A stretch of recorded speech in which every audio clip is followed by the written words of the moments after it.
do livro de Apocalipse. Eu havia parado no capítulo 2, no versículo 8, na segunda carta à igreja em Esmirna. Diz assim a palavra do Senhor.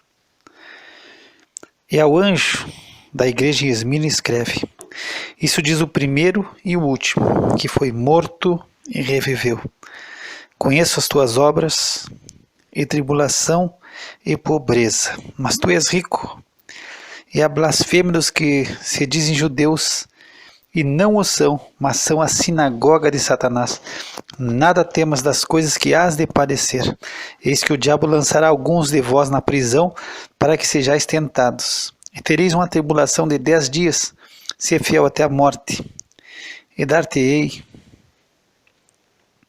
a coroa da vida.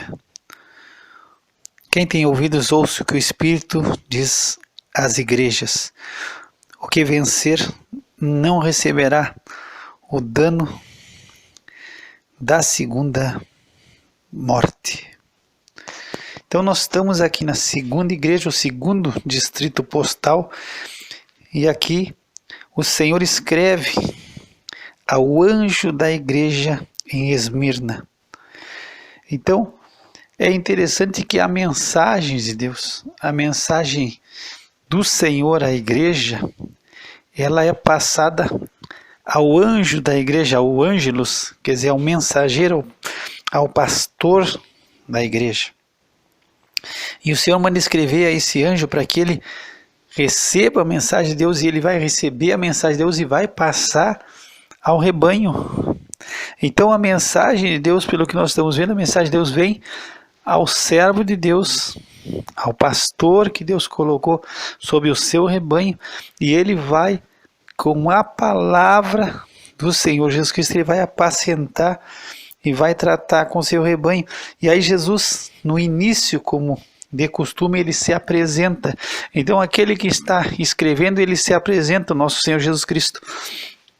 E ele diz, o primeiro e o último. Então, isto diz... Então, o que está dizendo é o primeiro e o último?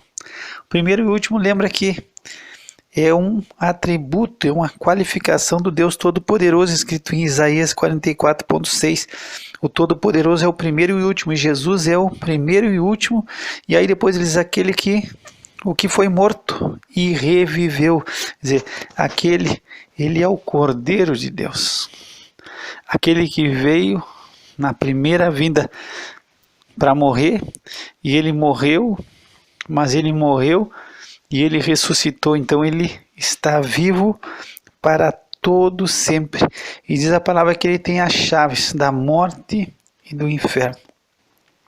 Então aqui ele está passando, o Senhor, a segurança para a igreja. É uma igreja de Esmirna, uma igreja atribulada, uma igreja que está passando por dificuldades, mas aqui está o primeiro e o último, o início e o fim. Aqui está aquele que foi morto e reviveu. E Esmirna, hoje é chamada de Izmir, era um centro de culto ao imperador. A igreja se encontrava nesse lugar de centro de culto ao imperador, e o Senhor, ele se apresenta e ele diz, eu conheço as tuas obras. E é interessante que nós vamos ver que Deus, ele nos conhece, Jesus nos conhece. Muitas vezes nós mesmos não nos conhecemos, achamos alguma coisa de nós, pensamos isso, aquilo, como essa igreja aqui, se tu é pobre, não, Jesus, não, tu não é pobre, tu é rico.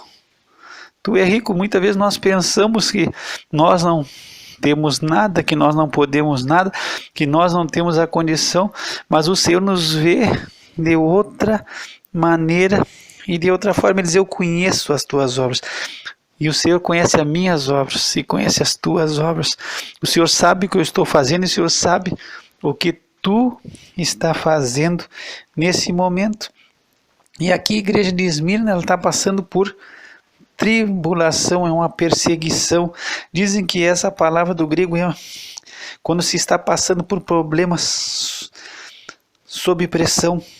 É como se um homem estivesse sendo torturado até a morte, e ele está sendo torturado, sendo apertado por uma pedra, até que essa pedra venha a ocasionar a sua morte. Então era isso que essa igreja está passando. A igreja está sendo apertada, oprimida. Ela está sendo moída, está sendo triturada até ser levada à morte. E aí nós temos um ensinamento muito importante, porque Esmirna significa mirra. E se tu for ver a mirra, ela era apertada, ela era machucada, era judiada, moída, ela era triturada. E esse arbusto, quando ele era apertado, moído, triturado, ele soltava uma resina que era usada para preparar perfume e incenso. Então mirra era famosa, esse perfume, esse incenso. E ele vai, esse arbusto, ele vai mostrar e vai simbolizar o que aconteceu com Cristo na sua primeira vinda, quando ele foi moído, apertado, quebrado, machucado pelos nossos pecados. E aí ele exalou o bom perfume. E nós temos uma passagem no livro na segunda epístola aos Coríntios, que Paulo fala no capítulo 2, que para Deus, no versículo 15, somos o bom perfume de Cristo, nos que se salvam e nos que se perdem. Para este, certamente cheiro de morte para a morte, mas para aquele cheiro de vida para a vida. Então nós somos esse bom perfume. E quem sabe, penso eu, vendo a igreja de Esmirna, esse cheiro suave, esse perfume, esse incenso, ele é extraído da nossa vida quando nós estamos passando por dificuldade, é quando nós estamos sendo triturado, apertado, moído, quando nós estamos no meio da tribulação, é que essa resina de perfume suave, desse frescor do Espírito vai aparecer na nossa vida. Não é quando nós estamos na comodidade, não é quando nós estamos no bem bom, não é quando nós estamos numa vida boa, mas é quando nós estamos passando por tribulação e dificuldade, quando nós estamos sendo apertados, como apertado por uma pedra que está nos esmagando. Então, esse arbusto de mirra era dessa maneira, moído e triturado. E nós vamos exalar esse bom perfume de Cristo. Quem sabe nesses momentos, e aqui nesse momento, é que a igreja não entende e não compreende, porque ela está sendo perseguida.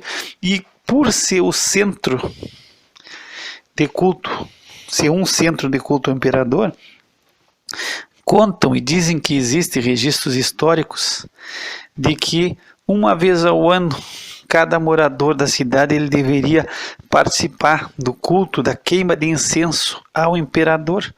E não era nem como se fosse um ato era um ato religioso, mas também um ato de lealdade, de lealdade ao imperador romano. E eles, eu já falei, se consideravam um deus, eles se consideravam Deus, então havia o culto ao imperador. E a igreja de Esmirna, ela passou uma perseguição semelhante ao que os judeus passaram no regime nazista. Então eles tiveram seus bens tomados, eles tiveram seus trabalhos, eles estavam a qualquer momento em condição de serem presos e mortos ou torturados para negar ao Senhor Jesus Cristo. Então nós temos uma igreja que está padecendo, que está passando por grandes dificuldades, e é uma igreja pobre.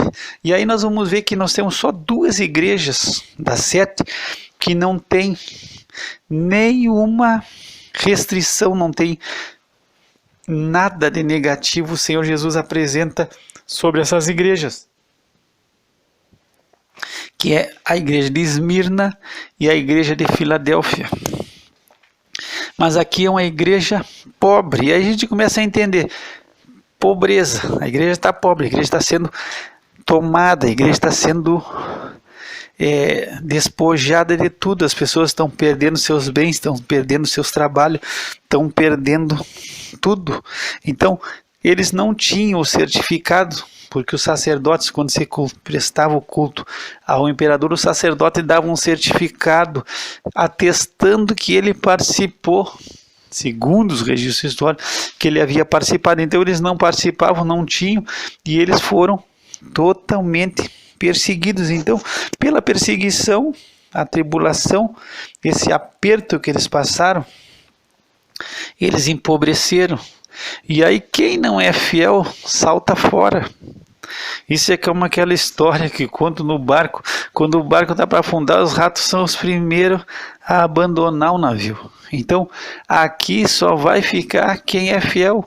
Existe um noticiário que se chama A Voz dos Mártires, que nos tempos atuais ele nos conta fatos que acontecem em todo o mundo onde existe perseguição, e nos países que são muçulmanos, alguém muçulmano se declarar cristão ou aceitar Jesus, ele está fadado, ele está decretando a pena de morte dele. Ele vai ser perseguido, ele vai ser preso, ele vai ser torturado, e ele vai ser obrigado a negar Jesus, e se não negar ele vai morrer.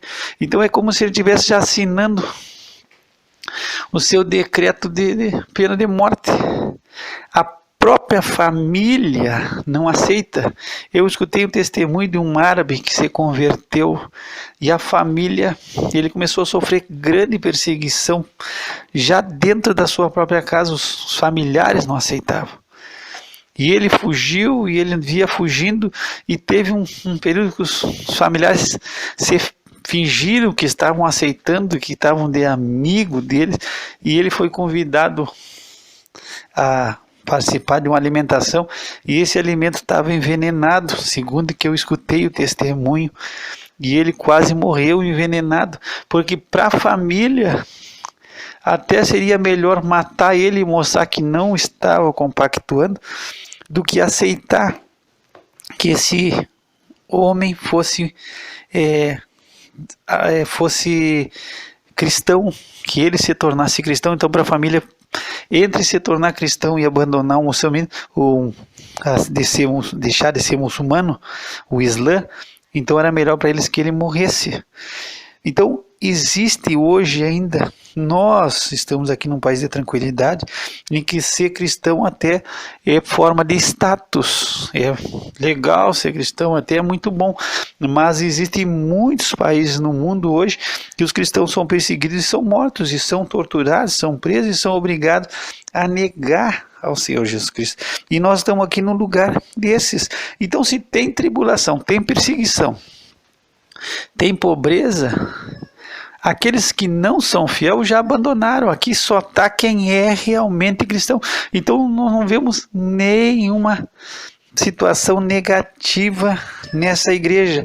E ainda fala, Jesus disse: conheço a tua pobreza, mas tu é rico. Então a mensagem que o Senhor está passando nessa igreja, a igreja está perdendo tudo, eles estão vivendo na miséria, e aí Jesus disse: não, tu não é pobre, tu é rico, tu é rico. Então o Senhor está atestando, ele está escrevendo com a sua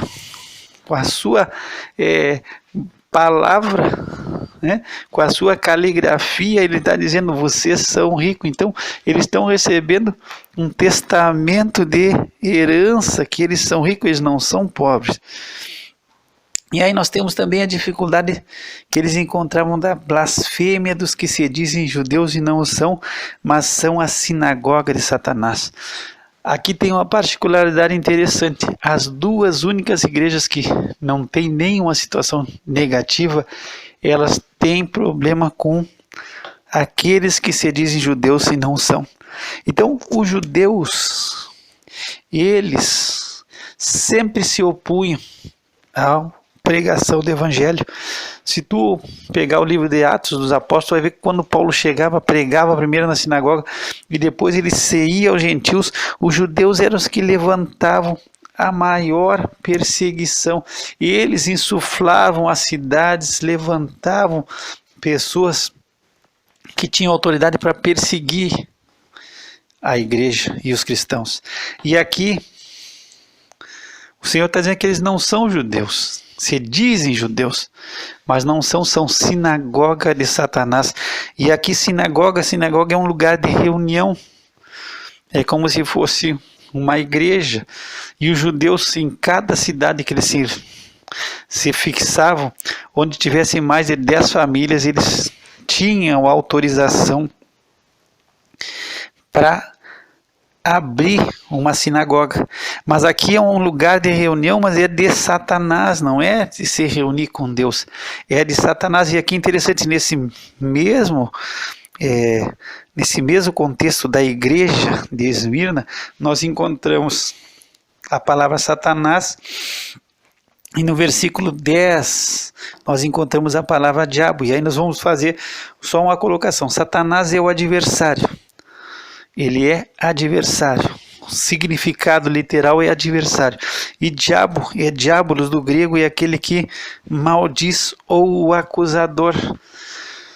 Nós vamos ver mais adiante no livro de Apocalipse também, quando existe batalha no céu e o arcanjo Miguel com seus anjos, ele peleja contra o dragão e os seus anjos, e eles são expulsos. E aí diz, né, que aquele que acusava os cristãos de dia e de noite diante de Deus. Então o diabo é o acusador, é aquele que maldiz. E Satanás também é o nome do diabo, a serpente, a antiga serpente, é o adversário. E aí nós vamos ver que o apóstolo Pedro, ele diz, na sua primeira epístola, no capítulo 5, ele diz: o diabo, vosso adversário, ele anda em derredor, buscando a quem tragar, e ele vem bramando como leão. Então aqui nós temos o adversário, e eles são sinagoga, e eles, segundo a história, conta que eles estavam difamando a igreja. Então a blasfêmia deles é contra o culto a Cristo. Então eles diziam que os cristãos eram ateus, eram infiéis, porque não iam nos templos, porque não participavam do culto ao imperador.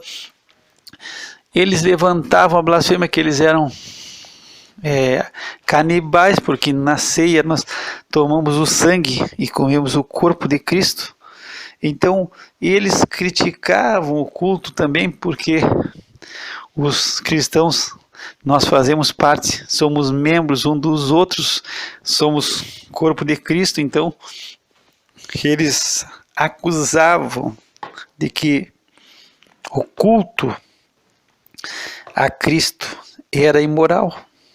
Então eles levantavam tudo que era tipo de blasfêmia, de coisa suja, imunda, difamando a igreja do nosso Senhor Jesus Cristo. No versículo 10, Jesus diz: nada temas das coisas que hás de padecer.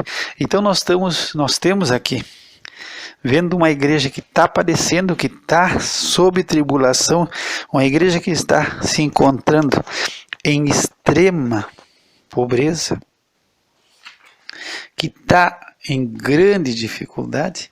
E aí no 10 Jesus disse: nada temas do que hás de padecer, das coisas que hás de padecer.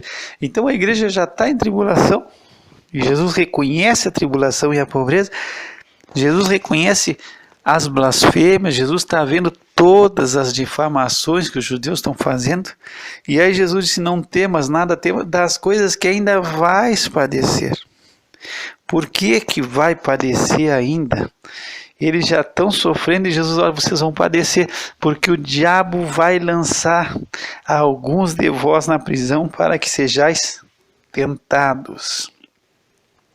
Então, como acontece aqui, no meu entendimento, como acontece em muitos lugares do mundo, os cristãos, eles são presos. Então o diabo, o Senhor permite que haja esse levante do diabo. E aí vai haver o que? Eles são, Deus permite que eles sejam lançados na prisão. E aí, penso eu, qual vai ser a tentação? A tentação vai ser, eu estou, no meu entendimento, eu estou preso. E eles, não, mas para aí, tu pode ficar livre se tu negar Jesus, se tu assinar, se tu disser que não crê em Jesus, se tu negar a tua fé, tu é solto. E aí tu vai receber tudo de novo, tu vai receber de repente uma recompensa da cidade, tu vai ser honrado, tu vai receber todas as tuas coisas, quem sabe tem uma oferta melhor de emprego. Agora, a única coisa que tu tem que deixar é esse Jesus, que tu declarou que é o teu Deus. Então a tentação vai ser, ou tu ficar preso e tu vai ficar preso aqui até morrer, e tu vai padecer, ou tu pode sair e viver a vida, uma vida boa, uma vida maravilhosa, desfrutar, tu pode ser feliz. E aí tu pensa em tudo que é tipo de tentação. Tu tem que te amar a ti mesmo, olha só o que tu está passando. Tu não precisa padecer tudo isso. Então existe essa tentação de abandonar. Contam também na história que houve um homem chamado Policarpo, que é um dos mártires mais famosos da igreja primitiva. Ele foi discípulo, foi aluno do apóstolo João, e 54 anos após essa carta ter sido escrita, 54 anos após, então nós estaríamos lá pelo ano 145 depois de Cristo, provavelmente 150 depois de Cristo, entre médios 145 e 150 depois de Cristo, houve um festival, segundo a história, em Esmirna, e nesse festival a cidade polvorosa se prende Policarpo, que era o bispo da igreja de Esmirna, e se coloca diante de toda a população e se força ele a negar o Senhor Jesus Cristo. Ou ele negasse o Senhor Jesus Cristo, ou ele seria queimado vivo. E aí Policarpo segundo a história, dá uma declaração de fé e disse: olha, eu sirvo esse Senhor há 86 anos e ele nunca me envergonhou, nunca me deixou sozinho, nunca me abandonou. Eu não tenho uma queixa contra o meu Senhor. E aí Policarpo disse: olha, eu prefiro passar pelo fogo, e pode me botar para o fogo, e bota a brasa e bota a lenha aí que eu vou morrer, porque esse fogo vai me tirar o meu corpo. Eu prefiro morrer agora do que passar a eternidade num fogo que nunca vai se apagar e ser lançado no lago de fogo. E aí esse homem, Policarpo, ele é morto, e é um mártir famoso da igreja. Então existe a tentação, muitas vezes, de ser tentado de abandonar, de desistir, de ter uma vida melhor. E aí nós vemos que nós vamos ser provados. Agora, o que a palavra de Deus diz? Que nós devemos ser fiel até a morte. Mas antes disso diz: tereis uma tribulação de 10 dias. Bom, aí pode ser duas vertentes. Uma tribulação, muitas vezes ela vai passar rápido. A Bíblia diz que nós não vamos ser tentados acima das nossas forças, mas também Deus vai nos dar sempre uma saída. Sempre Deus vai nos preparar uma saída para nós, e Ele vai nos dar força para passar. Quem sabe diz assim: mas Senhor, nós não temos condição, a nossa força é limitada. Mas a palavra de Deus diz que Deus não vai nos deixar sermos tentados acima da nossa capacidade. Nós vamos ter condição, e sempre com a dificuldade Deus vai abrir sempre uma porta para que nós pudéssemos vir a sair. Agora, o que significa uma tribulação de 10 dias? Quem sabe pode significar que vai ser pouco tempo. Agora, dizem que, na realidade, os estudiosos dizem que são 10 períodos de perseguição, que seria até por volta dos 200 e pouco depois de Cristo. Então seria esse período de 10 períodos de perseguição sobre possivelmente 10 imperadores, porque existe,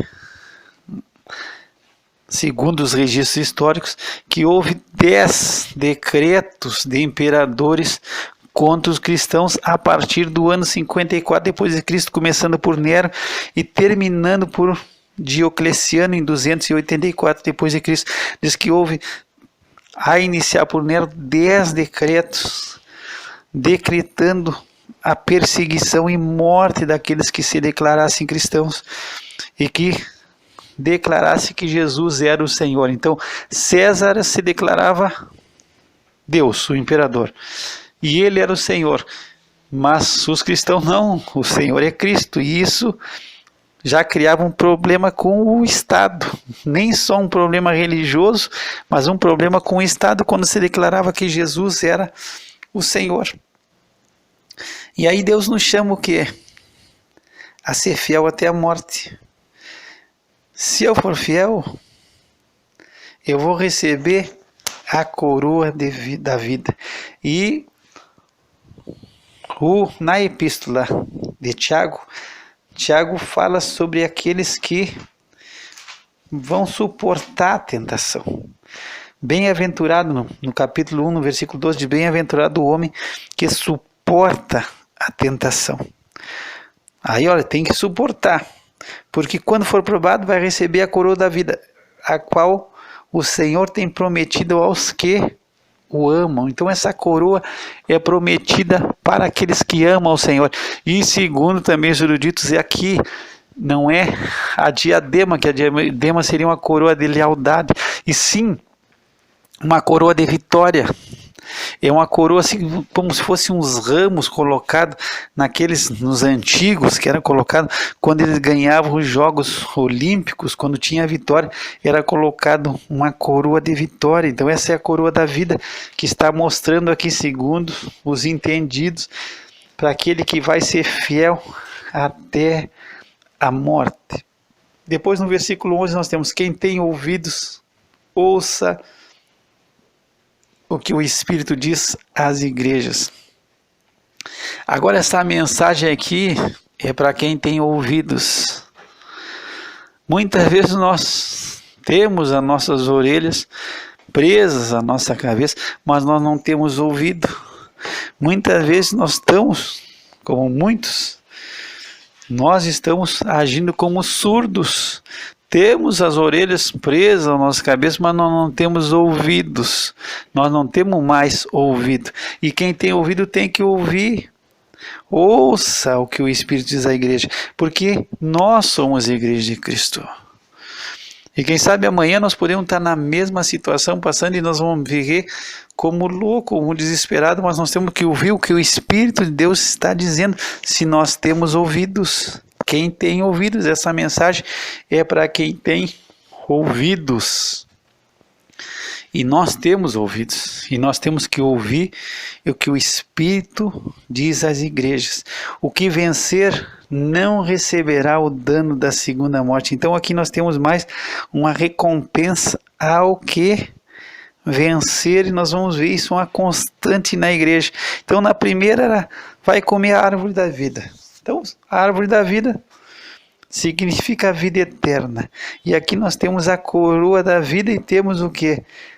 Não recebeu o dano da segunda morte. O que seria a segunda morte? Se tu pegar lá em Apocalipse 20, tu vai entender o que é a segunda morte. Todo aquele que não foi achado com o nome escrito no livro da vida foi lançado no lago de fogo. E esta é a segunda morte. Pega em Apocalipse 20, aí tu vai ver o 14. E a morte e o inferno foram lançados no lago de fogo. Esta é a segunda morte. E aquele que não foi achado escrito no livro da vida foi lançado no lago de fogo. Essa é a segunda morte. Depois, se tu pegar aí no 21, no versículo 8 fala sobre os covardes, incrédulos, abomináveis, mentirosos. Diz que a sua parte será no lago que arde com fogo e enxofre, que é a segunda morte. E aqui nós vamos fazer uma aplicação. Todos nós nascemos da nossa mãe como criança. Mas Jesus falou com Nicodemos no capítulo 3 do Evangelho de João. E aí Jesus fala que aquele que não nascer de novo não pode entrar no reino de Deus. Então, para entrar no reino de Deus, tem que nascer duas vezes. Tem que nascer primeiro normal, do ventre da nossa mãe, e depois tem que nascer da água e do Espírito, que é receber a Jesus na sua vida e nascer de novo, nascer espiritualmente, nascer da água e do Espírito. Agora, se eu nasci normalmente e nasci da água e do Espírito, nasci de novo, eu vou entrar no reino dos céus. Então eu não vou ter dano na segunda morte, eu vou morrer uma vez só. A segunda morte não vai ter poder sobre minha vida.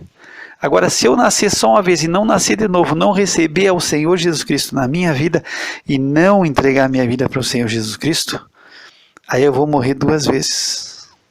Eu vou morrer normalmente, como todos morrem, o homem está ordenado a morrer uma vez só, mas depois espiritualmente eu vou entrar nessa segunda morte, que é ser lançado no lago de fogo, porque eu não aceitei o Senhor Jesus Cristo, e aí vai ser para sempre.